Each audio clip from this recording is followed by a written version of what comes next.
Hey, what's going on, everybody? Welcome back to another .NET Maui video on our shopping list application. In today's video, we're going to talk through a few things. I've done a little work since last time we met. In this episode, I'm going to talk about a new way of checking for null that I've been playing with. It's the guard class from the CommunityToolkit.Diagnostics namespace. It's pretty cool. We're also going to look at some very basic sorting that I put in that you might get a little laugh out of. And also, I got refresh to pool working, so that's actually kind of nice. It works on Android, it doesn't work on Windows, but that's just how it goes. And I'll show you how I did that with a little bit of a hack. It's okay. And then also I put in a really basic list picker that we'll use in probably the video after this one. So if all that sounds good, let's dig in. First thing to note real quick, I just wanted to say the code for this project is in the GitHub repo that's in the description below. The entire point of this series is to basically build an app that, sort of functional, and give people kind of an example of a decent way to get started with .NET Maui apps. You can take this app, see how I architected the structures, the MVVM model, see how I wrote services, and see kind of how things are put in places. It uses a database, it has API calls, it has pretty much anything you would need in most apps. Obviously you can get crazy and do graphics and stuff like that. But anyways, the entire point of this series is to provide the code for everyone so they can learn from it. That code again is in the description below. And that being said, let's get into it. So the first thing I want to show you is, as mentioned, I've been using this new thing from the Community Toolkit. It's from CommunityToolkit.Diagnostics. It's this one right here. If I can zoom in a little bit on that. Yeah, CommunityToolkit.Diagnostics. It's from Microsoft. And in here, probably the one I've seen the most. And I will say, I don't know if it's just in the preview version or if it's in the ones older than that. So I'm using the preview version, the 8.0 preview. So if you don't see it in the other one, it's in this one. But anyways, it's got this guard class. And it's actually pretty cool. So, when you're writing all these kind of helper services and things like that, you want to make sure that you have appropriate, guards set up in place. If you're going to be sending it data passed from a API, for instance, you want to kind of make sure that when you get that data, you're checking for null, you're checking for empty strings, you're checking the parameters to make sure they're valid. And guard gives you a really nice syntax for that. There's a few different methods. The one I use the most is definitely is not null or empty. Obviously, as it sounds, it checks if the parameter you're passing it is null or empty string. And if it is, what it does is it throws an exception. It throws the argument null exception or just argument exception, depending on which it is. Obviously, if it's null, throws argument null exception. And so basically in just one little line of code, you can do the whole if name is null or if, or name dot equals empty string, throw, you type out your whole message and all this junk. You don't need to do that. Guard takes care of it for you. So it's actually really nice. And I basically threw that into anywhere that made sense.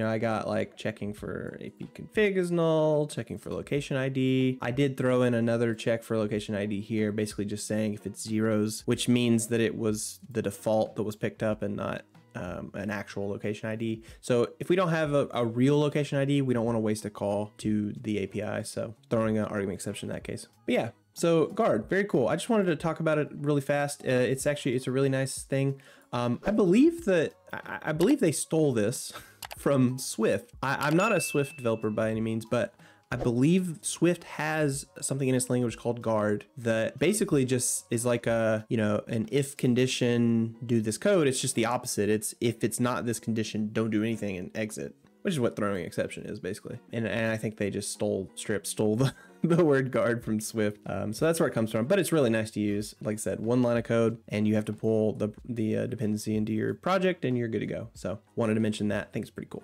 Okay, so let's talk about sorting. I'm gonna get my emulator out of the way real quick. So sorting, when I started this project, I really thought that sorting is gonna be tricky. Grocery stores have things in different places and they're all over the place. And, I was hopeful that I would get good information from APIs, such as from Walmart's, to kind of help with all this, but I did not think I was going to get good location data. In the whole design of this app, my thought was, well, I'm going to need a lot of data and I'm going to need to build a machine learning model, some kind of neural network or something to put a best guess in terms of ordering your app, your list.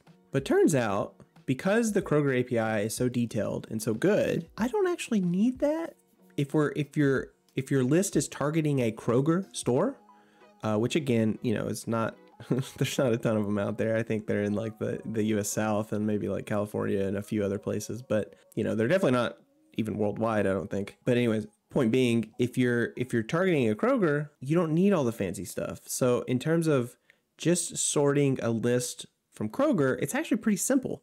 For one thing, all their stores kind of match a similar pattern. They're not exact, but they're very close.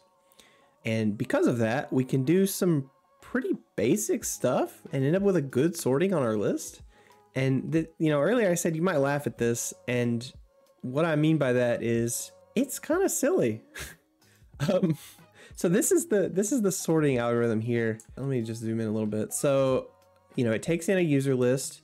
You know, we do our normal guard stuff, and then we build a bunch of different lists. We have our list, which is just user list.items, and then we build a meat list, a produce list, an aisle list, a dairy list, a frozen list, and that's it. And then we have a sorted list, and then we just loop through the items in the list, and we look for categories. So meat, seafood, dairy, produce, we each put them in their individual lists. If a category contains the word frozen and frozen food last setting is turned on in the settings for the app, then we put frozen food in that list, else we put it in the aisle list, and everything else that's not one of these categories goes in the aisle list. And it turns out that actually, you know, that kind of breaks them all down into categories.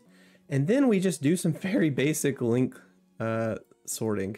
So for instance, meat list order by, we're doing the bay numbers, because the meat aisle it's usually like the back wall, you know, and there's not an aisle number, they're bays. And so we just want to sort it by bay number.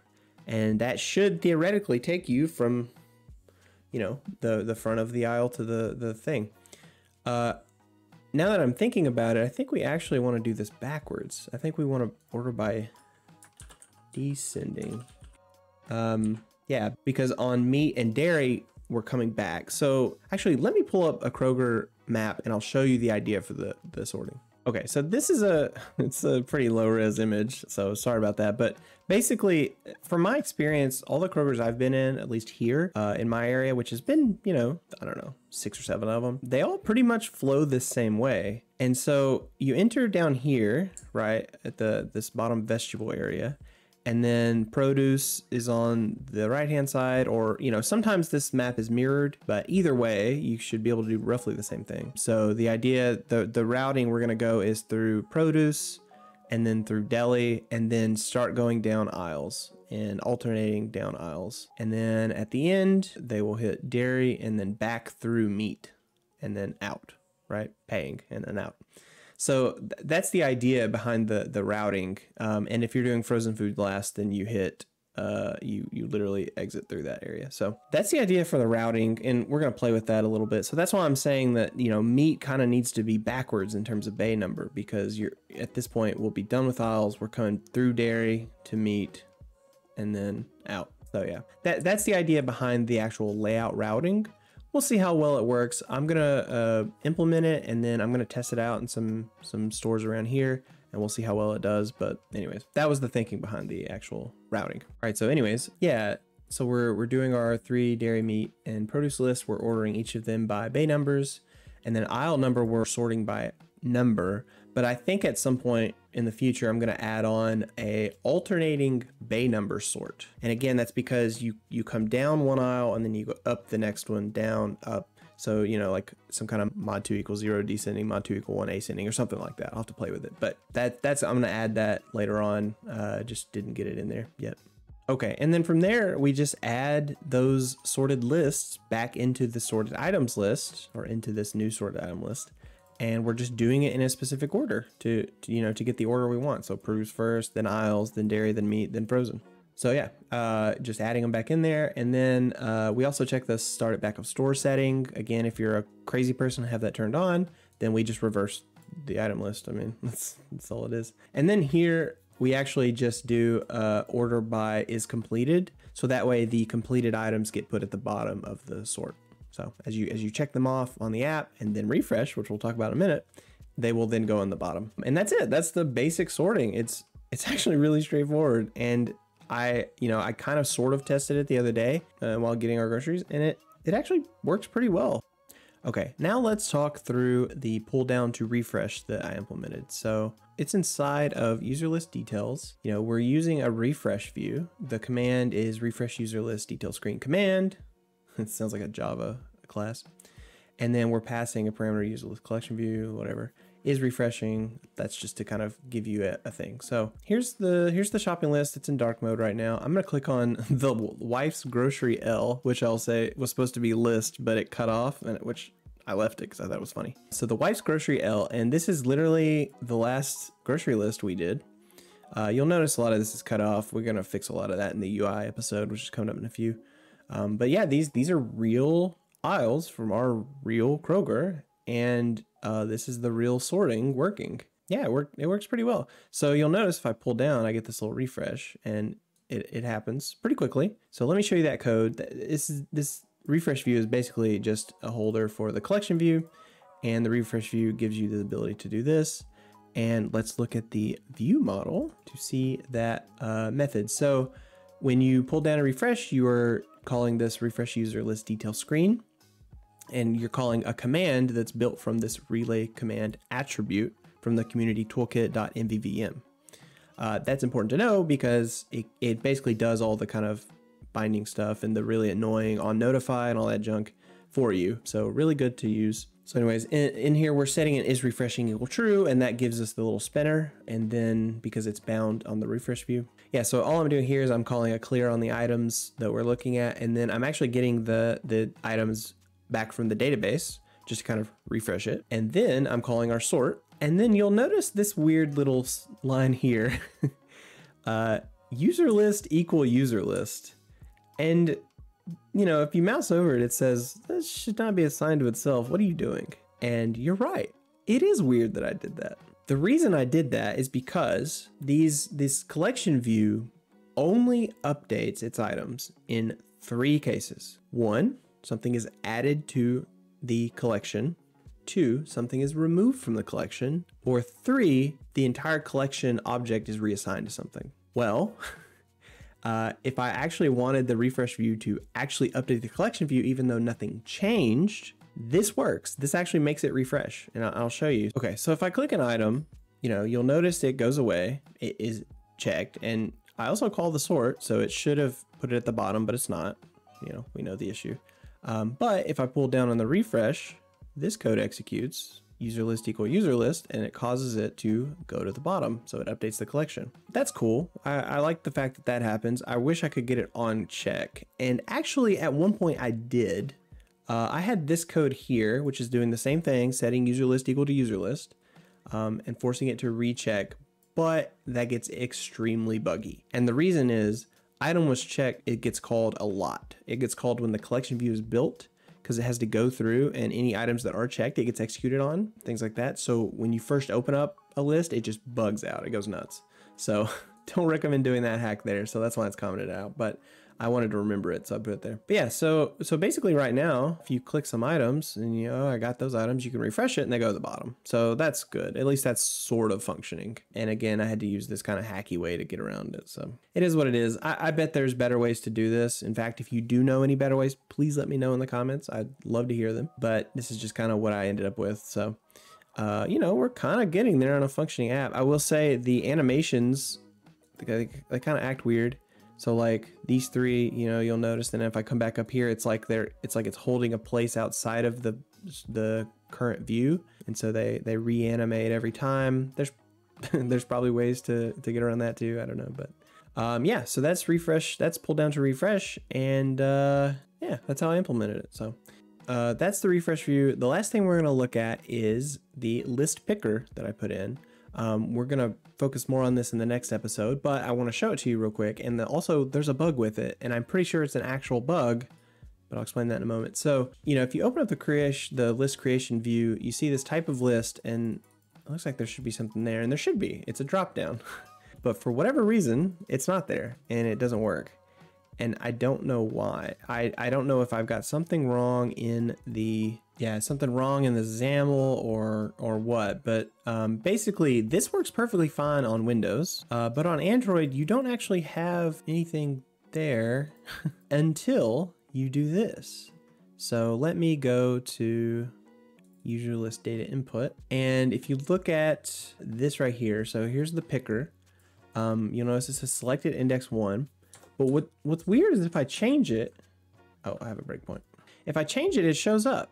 And I don't know why that would be the case. And then I can change it here, and I can even click it here, and that works great. But until you do that, while hot reload is running, it doesn't show up. So I've played with like heights and stuff. I've played with font size. No matter what, when I first come into this view, you cannot see it until this gets changed. And I don't know if it's because I need to make a Android specific picker or something like that, but it works great on Windows.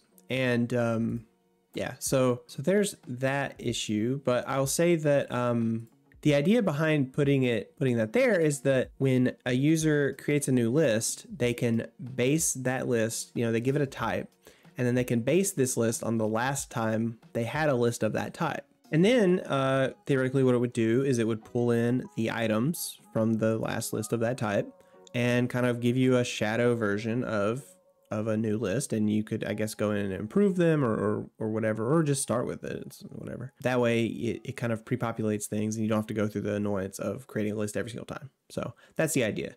For the next video, I'll implement that and we'll talk through it, and yeah, we'll show you that code. So yeah, that has been the latest shopping list .NET Maui app update. Again, the whole point of this series is to give you the code so you can kind of see it, play with it, maybe learn how I did certain things. If you're trying to figure out app development, especially if you're new to app development, I think .NET Maui is a good place to start for sure. And so you can take this example app and do what you want with it. Let me know if you need any help with anything. I'm always here to kind of answer questions. And yeah, so that's kind of it. Thank you very much for watching. I'll talk to you next time. Bye.